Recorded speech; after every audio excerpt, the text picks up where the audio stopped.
Olá a todos, sejam mais uma vez muito bem-vindos ao canal Estudo Espírita. Neste vídeo encerraremos o estudo do capítulo 1 da segunda parte de O Livro dos Espíritos. No vídeo de hoje veremos os seguintes tópicos. Segunda ordem Bons Espíritos. Primeira ordem Espíritos Puros. Progressão dos Espíritos. Anjos e Demônios. Antes de iniciarmos o vídeo, não se esqueça de se inscrever no canal. Sem mais demora, vamos ao estudo. Segunda ordem Bons Espíritos. Questão 107. Caracteres gerais. Predominância do espírito sobre a matéria, desejo do bem. Suas qualidades e poderes para o bem estão em relação com o grau de adiantamento que hajam alcançado. Uns têm a ciência, outros a sabedoria e a bondade. Os mais adiantados reúnem o saber, as qualidades morais. Não estando ainda completamente desmaterializados, conservam mais ou menos, conforme a categoria que ocupem, os traços da existência corporal, assim na forma da linguagem, como nos hábitos, entre os quais se descobrem mesmo algumas de suas manias. De outro modo, seriam espíritos perfeitos. Compreendem Deus e o infinito, e já gozam da felicidade dos bons. São felizes pelo bem que fazem e pelo mal que impedem. O amor que os une lhes é fonte de inefável ventura, que não tem a perturbá-la nem a inveja, nem os remorsos, nem nenhuma das mais paixões que constituem o tormento dos espíritos imperfeitos. Todos, entretanto, ainda têm que passar por provas, até que atinjam a perfeição. Como espíritos, suscitam bons pensamentos, desviam os homens da senda do mal, protegem na vida os que se lhes mostram dignos de proteção e neutralizam a influência dos espíritos imperfeitos sobre aqueles a quem não lhes é grato sofrê-la. Quando encarnados, são bondosos e benevolentes com os seus semelhantes. Não os movem o orgulho, nem o egoísmo, ou a ambição. Não experimentam ódio, rancor, inveja ou ciúme e fazem o bem pelo bem. A esta ordem pertencem os espíritos designados, nas crenças vulgares, pelos nomes de bons gênios, gênios protetores, espíritos do bem. Em épocas de superstições e de ignorância, eles hão sido elevados à categoria de divindades benfazejas. Podem ser divididos em 4 grupos principais. Questão 108. Quinta classe. Espíritos benévolos. A bondade e neles a qualidade dominante. Apraz-lhes prestar serviço aos homens e protegê-los. Limitados, porém, são os seus conhecimentos. Hão progredido mais no sentido moral do que no sentido intelectual. Questão 109. Quarta classe. Espíritos sábios. Distinguem-se especialmente pela amplitude de seus conhecimentos. Preocupam-se menos com as questões morais, do que com as de natureza científica, para as quais têm maior aptidão. Entretanto, só encaram a ciência do ponto de vista da sua utilidade e jamais dominados por quaisquer paixões próprias dos espíritos imperfeitos. Questão 110. Terceira classe. Espíritos de sabedoria. As qualidades morais da ordem mais elevada são o que os caracteriza. Sem possuírem ilimitados conhecimentos, são dotados de uma capacidade intelectual que lhes faculta juízo reto sobre os homens e as coisas. Questão 111. Segunda classe. Espíritos superiores. Esses em si reúnem a ciência, a sabedoria e a bondade. Da linguagem que empregam se exala sempre a benevolência, e uma linguagem invariavelmente digna, elevada e, muitas vezes, sublime. Sua superioridade os torna mais aptos do que os outros a nos darem noções exatas sobre as coisas do mundo incorpóreo, dentro dos limites do que é permitido ao homem saber. Comunicam-se complacentemente com os que procuram de boa fé a verdade e cuja alma já está bastante desprendida das ligações terrenas para compreendê-la. Afastam-se, porém, daqueles a quem só a curiosidade impele, ou que, por influência da matéria, fogem à prática do bem. Quando, por exceção, encarnam na Terra, é para cumprir missão de progresso e então nos oferecem o tipo da perfeição a que a humanidade pode aspirar neste mundo. Primeira ordem espíritos puros. Questão 112. Caracteres gerais. Nenhuma influência da matéria. Superioridade intelectual e moral absoluta, com relação aos espíritos das outras ordens. Questão 113. Primeira classe. Classe única. Os espíritos que a compõem percorreram todos os graus da escala e se despojaram de todas as impurezas da matéria. Tendo alcançado a soma de perfeição de que suscetível a criatura, não tem mais que sofrer provas, nem expiações. Não estando mais sujeitos à reencarnação em corpos perecíveis, realizam a vida eterna no seio de Deus. Gozam de inalterável felicidade, porque não se acham submetidos às necessidades, nem às vicissitudes da vida material. Essa felicidade, porém, não é a de uma ociosidade monótona, a transcorrer em perpétua contemplação. Eles são os mensageiros e os ministros de Deus, cujas ordens executam para a manutenção da harmonia universal. Comandam a todos os espíritos que lhes são inferiores, auxiliam-nos na obra de seu aperfeiçoamento e lhes designam as suas missões. Assistir os homens nas suas aflições, concitá-los ao bem ou à expiação das faltas que os conservam distanciados da suprema felicidade, constitui para eles ocupação gratíssima. São designados às vezes pelos nomes de anjos, arcanjos ou serafins. Podem os homens pôr-se em comunicação com eles, mas extremamente presunçoso seria aquele que pretendesse tê-los constantemente às suas ordens. Progressão dos espíritos. Questão 114. Os espíritos são bons ou maus por natureza, ou são eles mesmos que se melhoram? São os próprios espíritos que se melhoram, e melhorando-se, passam de uma ordem inferior para outra mais elevada. Questão 115. Dos espíritos, uns terão sido criados bons e outros maus. Deus criou todos os espíritos simples e ignorantes, isto é, sem saber. A cada um deu determinada missão, com o fim de esclarecê-los e de os fazer chegar progressivamente à perfeição, pelo conhecimento da verdade, para aproximá-los de si. Nesta perfeição e que eles encontram a pura e eterna felicidade. Passando pelas provas que Deus lhes impõe é que os espíritos adquirem aquele conhecimento. Uns aceitam submissos essas provas e chegam mais depressa à meta que lhes foi destinada. Outros só a suportam lamentando, e pela falta em que desse modo incorrem, permanecem afastados da perfeição e da prometida felicidade. Segundo o que acabais de dizer, os espíritos, em sua origem, seriam como as crianças, ignorantes e inexperientes, só adquirindo pouco a pouco os conhecimentos de que carecem com o percorrerem as diferentes fases da vida. Sim, a comparação é boa. A criança rebelde se conserva ignorante e imperfeita. Seu aproveitamento depende da sua maior ou menor docilidade. Mas a vida do homem tem termo, ao passo que a dos espíritos se prolonga ao infinito. Questão 116. Haverá espíritos que se conservem eternamente nas ordens inferiores? Não, todos se tornarão perfeitos. Mudam de ordem, mais demoradamente, porquanto, como já doutra vez dissemos, um pai justo e misericordioso não pode banir seus filhos para sempre. Pretenderias que Deus, tão grande, tão bom, tão justo, fosse pior do que vós mesmos? Questão 117. Depende dos espíritos o progredirem mais ou menos rapidamente para a perfeição. Certamente. Eles alcançam mais ou menos rápido, conforme o desejo que tem de alcançá-la e a submissão que testemunham à vontade de Deus. Uma criança dócil não se instrui mais depressa do que outra recalcitrante. Questão 118. Podem os espíritos degenerar? Não. À medida que avançam, compreendem o que os distanciava da perfeição. Concluindo uma prova, o espírito fica com a ciência que daí lhe veio e não a esquece. Pode permanecer estacionário, mas não retrograda. Questão 119. Não podia Deus isentar os espíritos das provas que lhes cumpre sofrer para chegarem à primeira ordem?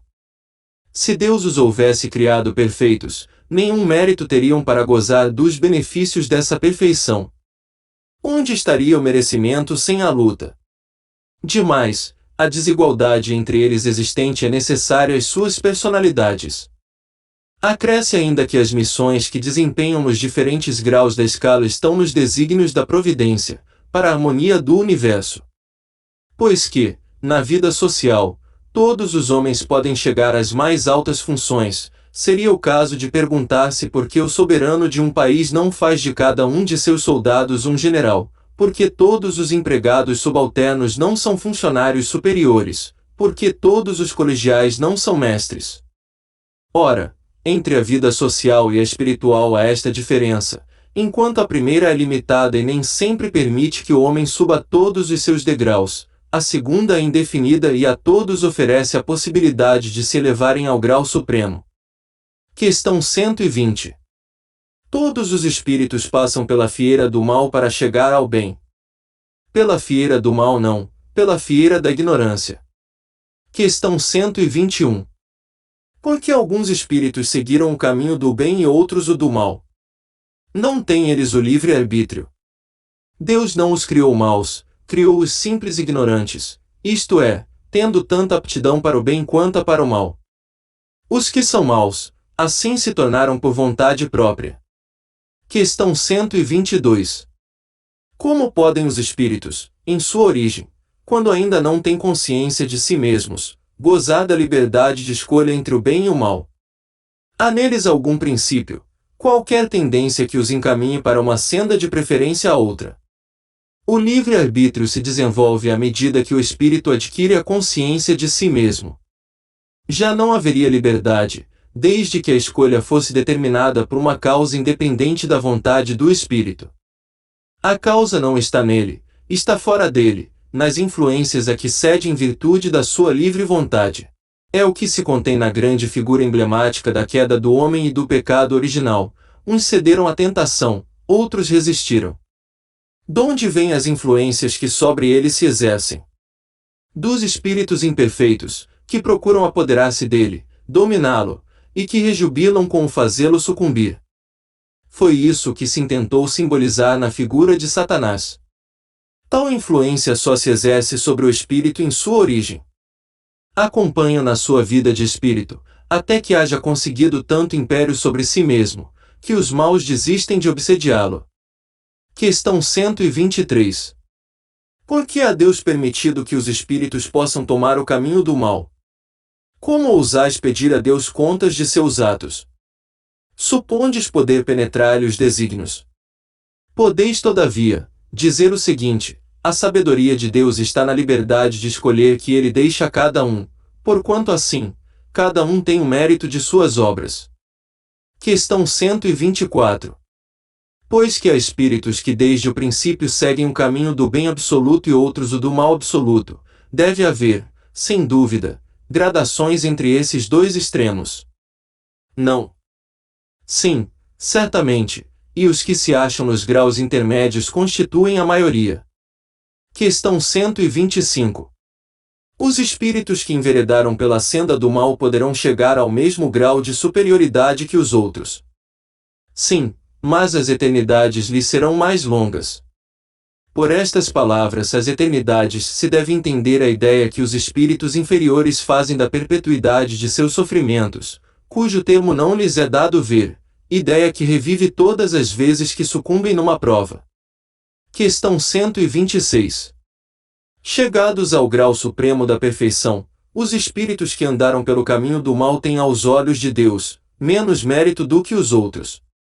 Deus olha de igual maneira para os que se transviaram e para os outros e a todos ama com o mesmo coração. Aqueles são chamados maus, porque sucumbiram. Antes não eram mais que simples espíritos. Questão 127. Os espíritos são criados iguais quanto às faculdades intelectuais. São criados iguais, porém, não sabendo de onde vêm, preciso é que o livre-arbítrio siga seu curso. Eles progridem mais ou menos rapidamente em inteligência como em moralidade. Os espíritos que desde o princípio seguem o caminho do bem nem por isso são espíritos perfeitos. Não têm, é certo, maus pendores, mas precisam adquirir a experiência e os conhecimentos indispensáveis para alcançar a perfeição.